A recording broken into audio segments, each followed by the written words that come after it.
Apps के बीच में पानी? हाँ है, पर ये दवाई किस चीज की खा रहे हो? यार मेरा पेट दर्द कर रहा था, सोचा बिस्किट खा के दवाई खा लूं। जिसकी वजह से दर्द कर रहा है वही खा के तुम्हें दवाई खानी है? इतना पैक्ड फूड खाओगे तो दर्द तो होगा ही। ओ ज्ञान की देवी, ज्यादा ज्ञान मत दे। अच्छा, कितनी पेन किलर खा ली अब तक? क्यों? क्यों, क्या कल शायद तेरा सर दर्द कर रहा था ना, तब भी तुमने यही पेन किलर खाई थी। पेन किलर है तो खाऊंगा ही। मुझे तो पता ही नहीं था कि ये पेन किलर है। धन्यवाद, आपने मुझे बता दिया। पर ये बताइए, क्या ये डॉक्टर ने प्रिस्क्राइब की है? इतना तो खुद ही पता होता है ना कि कौन से दिन में कौन सी दवाई खानी होती है। राइट। जब सर दर्द हो तो पैरासीटामोल खा लो, पेट दर्द हो तो भी पैरासीटामोल खा लो, बाई चांस अगर फीवर आ जाए तो भी पैरासीटामोल खा लो। परंतु महाराज कहते हैं कि योग मासम तो योग विद्या देश कालो पादितम पुरुषम पुरुषम विच्छसा गेयो विच्छकुतम। ओ कौन सा काला जादू फूट दिया तूने? कौन सा मंत्र है ये? हे भगवान, अगर स्कूल में थोड़ी सी संस्कृत पढ़ी होगी तो समझ नहीं आता था कि मैंने क्या कहा है। इसका मतलब है हर मनुष्य अपने आप में अलग होता है और हर रोग का असर भी हर व्यक्ति पर अलग होता है। इसलिए रोगी को देखकर उसकी प्रकृति, बल और स्थिति के समझकर ही चिकित्सा की जाती है और इसीलिए चिकित्सक होते हैं महाराज। तो सीधे सीधे नहीं बोला जा रहा था, मंत्र फूकना जरूरी था। और कौन सा मुझे किसी की शादी करवानी, उसकी शादी में मंत्र पढ़ना है मुझे, और जैसा तूने बताया वैसा कौन बताता है?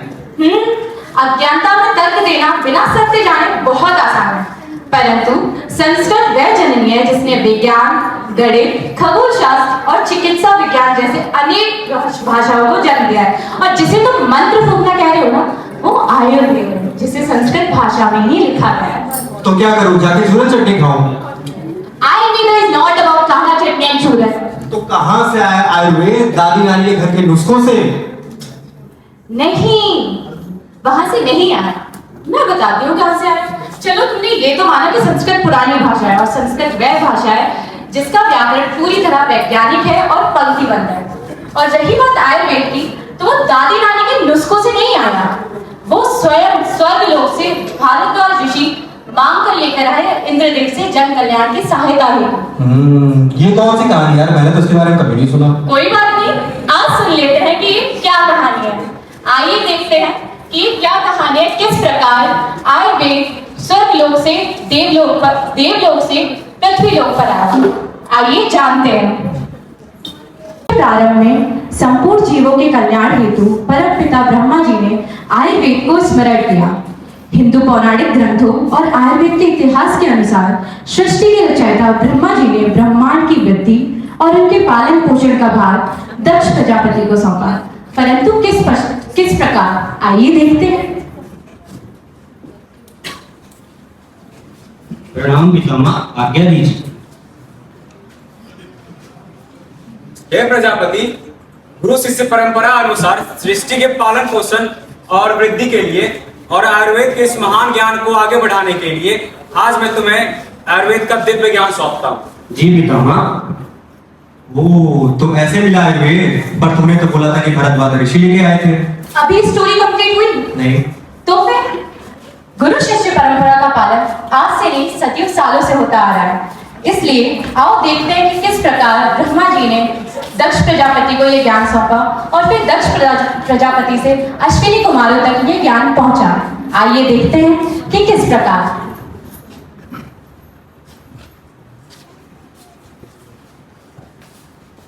प्रणाम महाराज। जी अश्विनी कुमार, मैं जानता हूँ कि तुम देवताओं के वैद्य हो।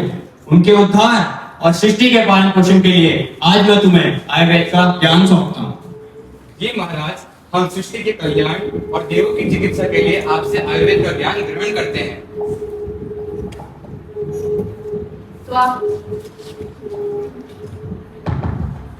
तो आपने देखा किस प्रकार अश्विनी कुमारों को ये ज्ञान दक्ष प्रजापति से प्राप्त हुआ। परंतु क्या ये ज्ञान यही सीमित होकर रह गया? नहीं, इस ज्ञान को आगे भी बढ़ाया गया उसी परंपरा का पालन करते हुए जिसे दक्ष प्रजापति जिससे ब्रह्मा जी से गुरु शिष्य परंपरा का पालन करते हुए दक्ष प्रजापति को सौंपा गया और दक्ष प्रजापति से अश्विनी कुमारों को सौंपा गया। अब आगे ये ज्ञान किसको प्राप्त होता है, आइए देखते हैं।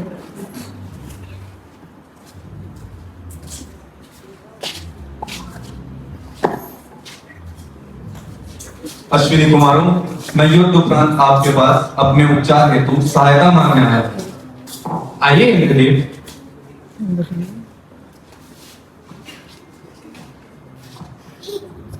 तो आप देख रहे हैं किस प्रकार अश्विनी कुमार आयुर्वेद के ज्ञान से इंद्रदेव की चिकित्सा कर रहे हैं, परंतु क्या सिर्फ चिकित्सा तक ये ज्ञान सीमित रह जाएगा? नहीं, आगे देखते हैं वो उनसे क्या कहते हैं।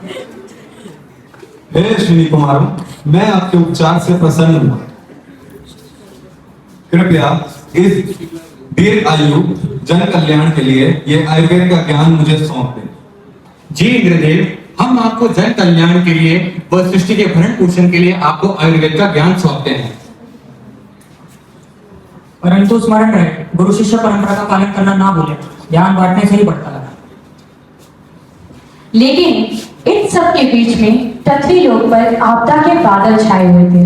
हर जगह बीमारियां फैल रही थी, लोग असमय मृत्यु को प्राप्त हो रहे थे।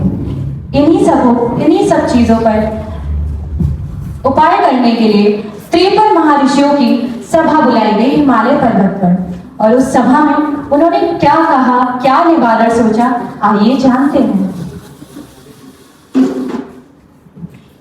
ये सब पृथ्वी लोक पर क्या हो रहा है? ये सब पृथ्वी लोक पर क्या हो रहा है?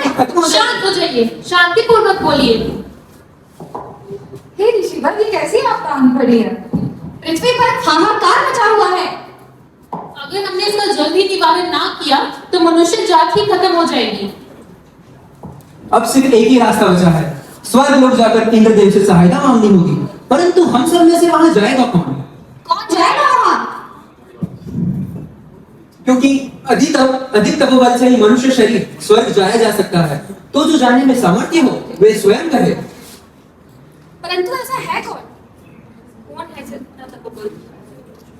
मैं चाहूँ इस कार्य के लिए सब सहमति से मुझे लगाया जाए। पता नहीं इंद्रदेव कौन सी भाषा बोलते होंगे। क्या उन्हें सारी भाषाएं बोलनी आती होगी? क्या इन्होंने इतना तपोबल है?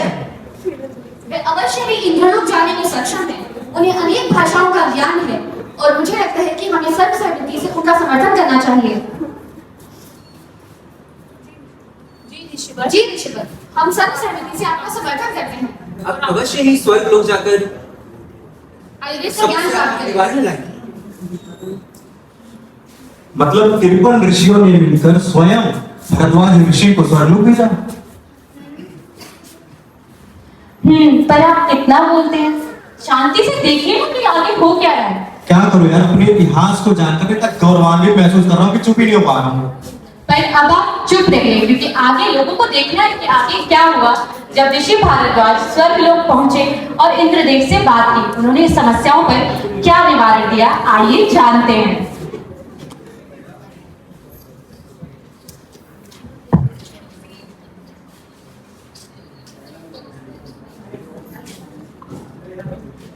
इंद्रदेव की जय। प्रणाम ऋषिवर, आप यहाँ? देवराज, मैं भारद्वाज। आप तो सब जानते हैं पृथ्वीलोक पर आपदा आन पड़ी है, अनेक रोग फैल रहे हैं, सृष्टि का कल्याण होना चाहिए। अर्थात मैं ऋषिगण के सहमति से आपसे इन रोगों का निवारण मांग रहा हूं। ऋषिवर, समस्याएं अनेक हैं परंतु निवारण एक, आयुर्वेद। आज मैं अल्प शब्दों में आयुर्वेद का ज्ञान सूक्ष्म रूप में आपको सौंपता हूँ। हेतु लिंग औषध ज्ञानम स्वस्थ आतुर परायणम त्रिसूत्रम शाश्वतम पुण्यम बुदेयम पितामह।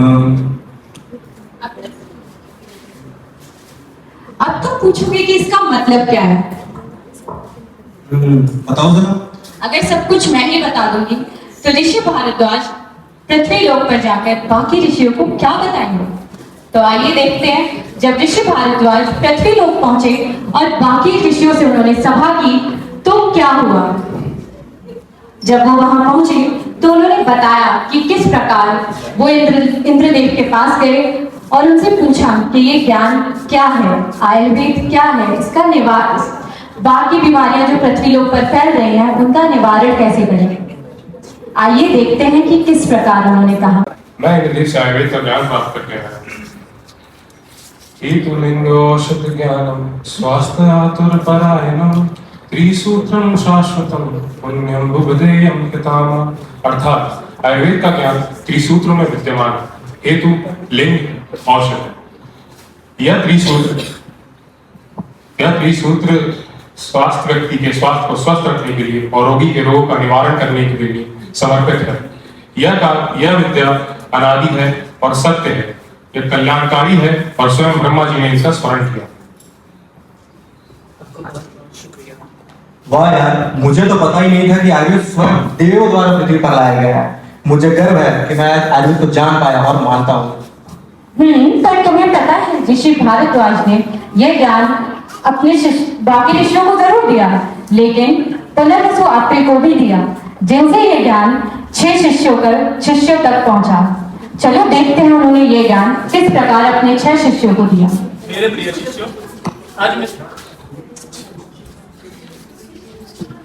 शिष्यों, आज मैं तुम्हें जन कल्याण हेतु आयुर्वेद का ज्ञान सौंपता हूँ, जो मुझे ऋषि भरद्वाज द्वारा प्राप्त हुआ है।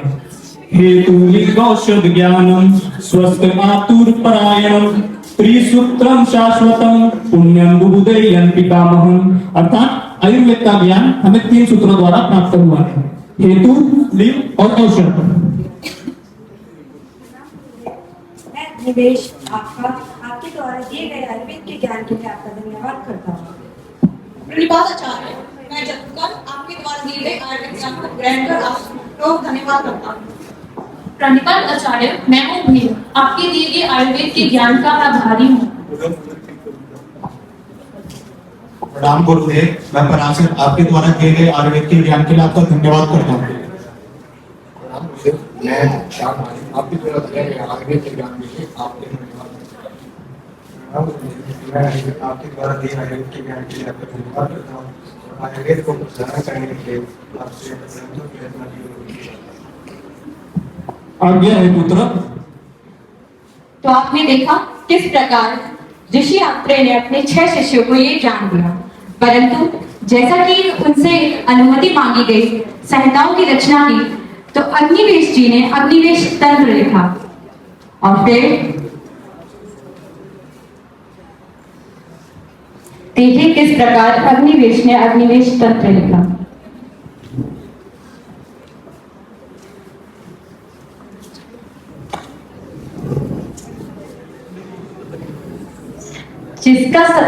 जिसे संशोधित और संपादित करा चरक संहिता में संपादित किया गया। आचार्य चरक आए, उन्होंने अग्निवेश तंत्र देखा और जाना कि उसमें कुछ संशोधन की कमी है।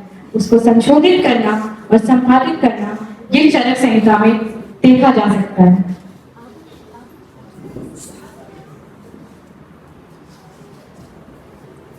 ये कहानी यहाँ खत्म नहीं होती, इसके आगे भी दृढ़बल आए जिन्होंने चरक संहिता को संपूर्ण किया और वो संपूर्ण कर्ता कहलाए।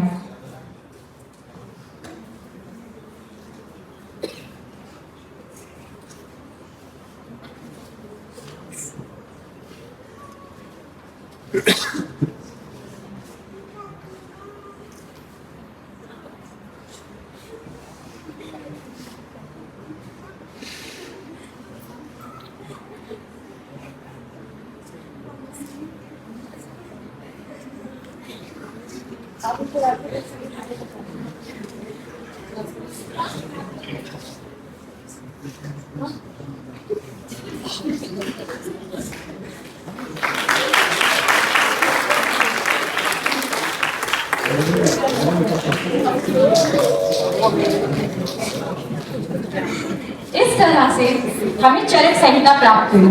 हमारे अध्यापकों ने हमें चरक संहिता से मिलवाया, उसके बारे में बताया। तो चरक संहिता के बारे में और जानने के लिए मैं बुलाना चाहूंगी संतोष सिंह को। So basically, in Ayurveda there are 2 sampradaya. So one is Atreya Sampradaya, another one is Dharmatra Sampradaya. Okay.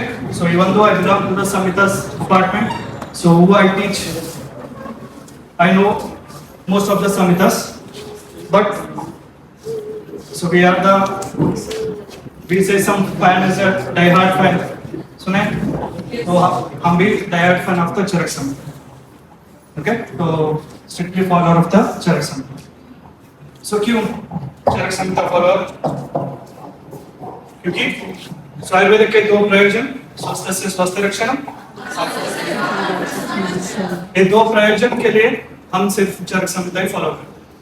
सो चरक संहिता सिर्फ स्वास्थ्य पालन के लिए और विकार को प्रशमन करने के लिए नहीं. सो जीवन में कुछ भी इश्यूज हो, सो पर्सनल सोशल, उसके लिए हमारे पास चरक संहिता.